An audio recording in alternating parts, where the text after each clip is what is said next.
Last summer I worked the graveyard shift at a 24-hour convenience store.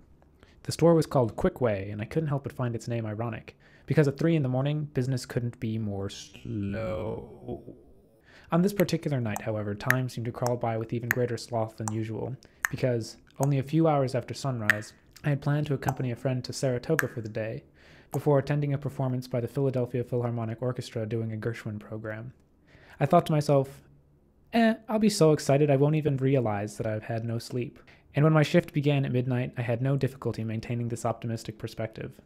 By 8 a.m., however, as I was driving home with heavy lids, I began to have my doubts. My friend arrived only a short time later. Hey man, you ready for an awesome day? He asked energetically. Yeah, was my response. I did my best to sleep in the car, but my friend's giddy banter made the task a difficult one. This is going to be awesome. We arrived in Saratoga and I stumbled out of the car. I stretched, I yawned, and as we explored, constantly in motion, always with something new to see, I began to regain my optimism from the previous night. The day had been an enjoyable one, and I was still reveling in my hopefulness when we arrived at the Performing Arts Center. And now, sitting in this crowded hall, doubt made a return appearance. This seat is busting my ass, my friend proclaimed. Personally, I could have perched there forever. It'll get better when the music starts, I told myself. The lights dimmed, the house grew quiet. The wave of anticipation that ran through me was a weak one, accompanied by dread. Silence.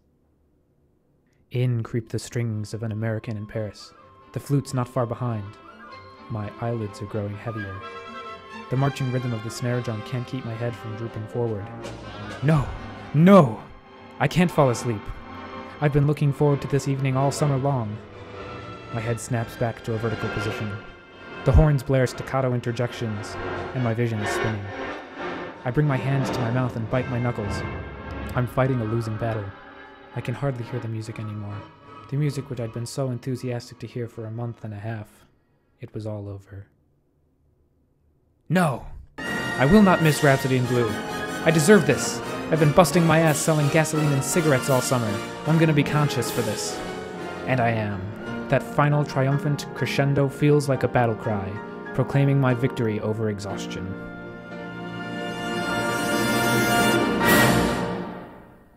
We walk back to the car, allowing the music to echo through our heads. My friend and I take our seats in his SUV. He says something about the epicness of what we've just heard, but I hardly hear him. I'm asleep before the engine starts, my dreams filled with the graceful melodies of a master composer.